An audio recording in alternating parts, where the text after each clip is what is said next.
What's going on, everybody? RJ Ochoa here from SB Nation's bloggingtheboys.com. Hope all is well wherever you are. Hope you're happy, safe, healthy, and dog, I am tired. I am exhausted. I think that we are all just wondering how this thing continues to get worse and worse and worse and worse.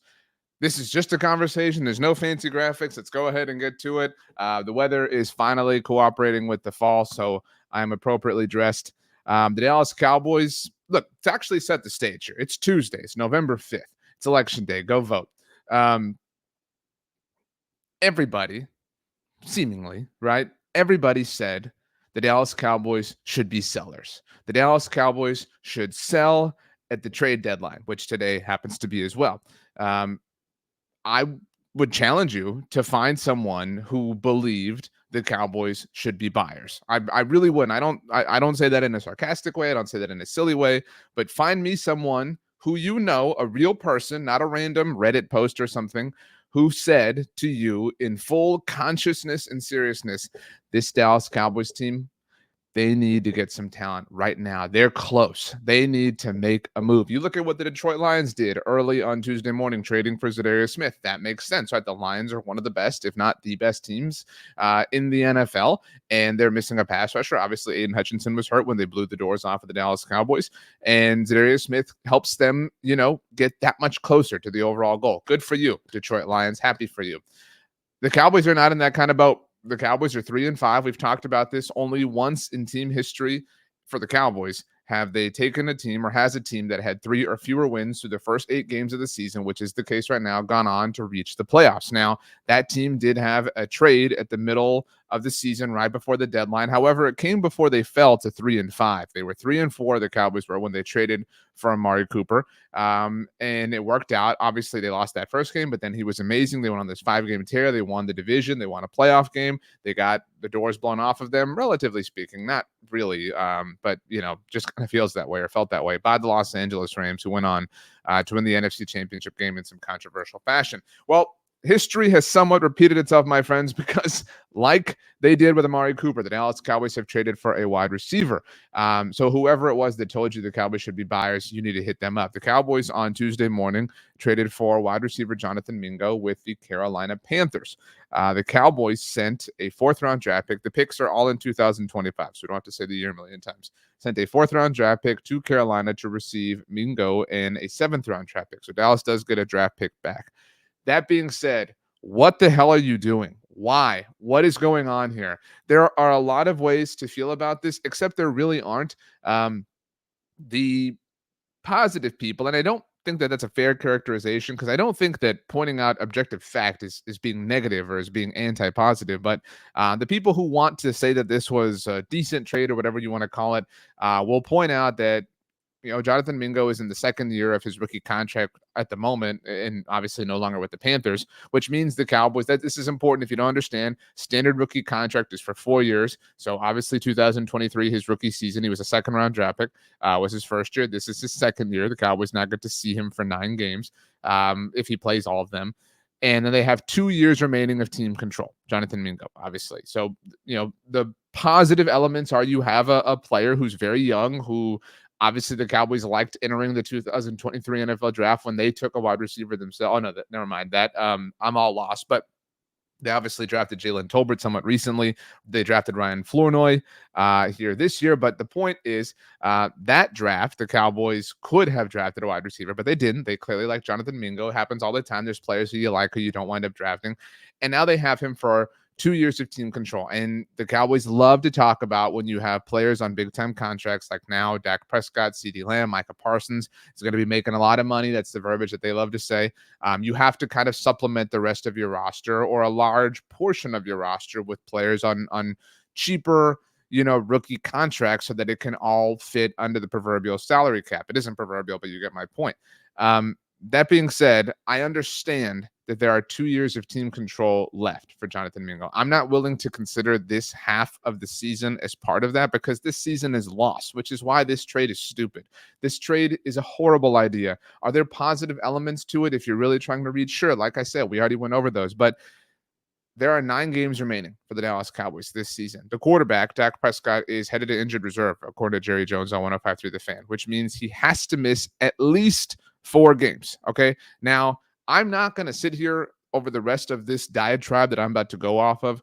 I'm not going to sit here and tell you that I think the Cowboys think that they're contending and competing here. All right. But that's part of the problem. Okay. But looking at this season, there are 9 games left. Dak Prescott has to, the moment he's placed on injured reserve officially, miss 4 of them. So you're now talking about you have 5 games at the most of Dak Prescott and Jonathan Mingo playing together. Now, obviously, you have all of the offseason and the Dak yard and all that stuff. So I'm not acting like week 1 of 2025 is the first time they'll ever work with one another. But there's a lot of people who want to say like, oh, well, you can see what they, look like, what everything's going to be like. You have no idea who your head coach is going to be next year, right? You have no idea what other talent you're going to have. And now you're burning draft picks that are going to be of serious value to you in the future for what? To feel something, right? Like this is silly. This is insane. This is like going out on Black Friday and buying something just because you want to, right? Like you go with your friend to the store that they're, you have a friend who's going to buy the TV or the computer or whatever, and you're there and you're like, I feel antsy. Like I got to get something, I got to, if you're getting this big thing, like I got to get something. I can't leave with nothing, right? That's what the Cowboys have just done. And that they did it with spending or using or trading their 4th round draft pick is just, the most peak irony of all of this, because Dak Prescott is hurt. He's headed injured reserve. That hasn't officially happened as I look at, Twitter, making sure at this moment in time, but it will happen soon enough. And Trey Lance is not going to play with Dak Prescott on injured reserve because he's not good enough. And that's, a horrible reality and an unfortunate reality, but he's not good enough. And the Cowboys just learned the lesson about how valuable that 4th round draft pick was. We've talked many different times about how the Cowboys should have utilized a 4th round draft pick if they'd had one, obviously, on a running back in the 2024 NFL draft, but they didn't because they traded it. They squandered it because they wanted to get something, right? They wanted to get something at the Black Friday sale, the whatever sale, and it bit them, right? They didn't have that 4th round draft pick, and they didn't want to spend their 3rd round draft pick, their second one, the pick that they ultimately spent on Marius Liufau. They didn't want to do that. So the run game is suffering. And Trey Lance, the actual player who you spent that draft pick in order to obtain, cannot help you because he's not good enough right now. So what are you doing here? And all of this is still true even if the player is awesome, which isn't the case right now. Now, I know that Jonathan Mingo has played for the Carolina Panthers, who have been one of the worst teams in the NFL since 2023, obviously, but any advanced statistic or measurement or data point you want to pull supports the idea that he is one of the worst wide receivers in different qualifying respects that there are in the NFL currently. Now, will a change of scenery help? Certainly it's possible. And again, maybe the Cowboys really do like him. Maybe they value him. Maybe they feel like they can get something out of him. But do you trust them to be able to do that? Do you really feel like the Cowboys can do that? Do you believe that they see something that nobody else sees? And look, the context of the situation, this isn't quite apples to apples. It gets worse when you realize that DeAndre Hopkins and Devontae Adams and Jonathan Mingo's former teammate, Deontay Johnson, all went for price points that were somewhat similar, not identical. And obviously the teams that traded for them, Deontay Johnson obviously going to the Ravens, DeAndre Hopkins to the Chiefs, Devontae Adams back to the Jets. That's an extremely unique situation. All these teams are closer to competing right now, or think they're closer, or at least trying to become closer to competing. And there's different levels of that. The Chiefs are obviously on their own. The Jets are in their own kind of wilderness, blah, blah, blah. But you think about it, this team, as we talked about at the very beginning here, should have been sellers, the Dallas Cowboys. And maybe you believe, oh, this is kind of a punting on 2024 move. They are more focused on 2025. I don't buy that that's their disposition totally, but the Cowboys are 3-5, and they feel like we've got to make a move right here. And they make the move with the Panthers, who are clearly selling, having now traded multiple players. The Panthers have 1 fewer win than the Dallas Cowboys. The Panthers have 2 wins on the season, and the Cowboys, who think that they're, a team that needs to be buying right now, have 3 wins. And what's more is the Panthers literally just a couple of days ago beat the Saints, who, like the Detroit Lions, who we talked about a moment ago, blew the doors off of the Dallas Cowboys. This is just, and ultimately, even if there is some positivity or some positive traits to this situation, some positive elements that as we've been discussing here, this is meddling. This is pure panic. There's no need to do this, and you can't on one side of things, out of one side of your mouth, tell us that you really value your draft picks, and that's why you don't participate in free agency, and that's why you really take that part of the year seriously, and then just throw this away. You can't throw you. I mean, this fourth round draft pick is probably going to be closer to a top 100 selection, meaning the Cowboys will be closer to the top of the round than the bottom because they're so bad. So you're really throwing away a premium pick here. This isn't what the pick that Trey Lance was traded for ultimately became. You're probably talking about something that is much closer to the top 100 than obviously not. And so that you're doing that, I mean, is it possible that the Cowboys even finish with a better, a higher draft position than the Panthers? That might be a bridge too far, but you get my point here. This is not rational. This is what I feel like doing today. So I'm going to do it. Consequences be damned. And that is kind of the biggest problem going on with the Dallas Cowboys right now. I mean, I really have there's no justifying this. And I understand if you want to be positive about it. I understand it's not fun to constantly be negative, but this team is swirling in this cesspool that they continue to create for themselves. I thought that was a great point, by the way, about this whole thing from Bob Sturm at the Ticket. His Substack is amazing. Sturm noted that when you are who you are, in this case, who the Dallas Cowboys are, that you burn up and you lose the benefit of the doubt with everyone, and specifically in this case, the general public. And so right now, it's probable, I would assume, that on your way to watching this video, you saw a meme or a tweet or a post or whatever, making fun of the Dallas Cowboys, calling out the Dallas Cowboys. Maybe you are making fun of the Dallas Cowboys. That's where they're at right now. It's again, if you want to think positive or whatever, good for you. And I'm certainly not going to tell you what to do, but there's no reason to trust them here, especially when all evidence supports that Jonathan Mingo is not a great player right now, when all evidence supports that the Cowboys value their draft picks, which is what they tell us directly, when all evidence supports that the Cowboys should have been sellers based on what the teams that are selling right now are looking like across the NFL. I mean, this this is this is chaos. I mean, there's no reason to do this and to behave this way. Yet somehow, some way, the Cowboys continually find a way to disappoint and to enrage us. And I mean, this is they will. I said this in the post game show that I did on Sunday. They will always find a way to embarrass us. That is truly the Dallas Cowboys way. And I don't know, man. I mean, I really I don't understand. And now you're going to cut a player. You're going to cut a player in all likelihood, by the way, to make room for him because Brandon Cooks is probably coming back, right, from injured reserve himself. So you have to cut somebody. So you're going to cut a different draft pick who you value in all likelihood, whether that's Jalen Brooks or Ryan Flournoy, a recent draft pick.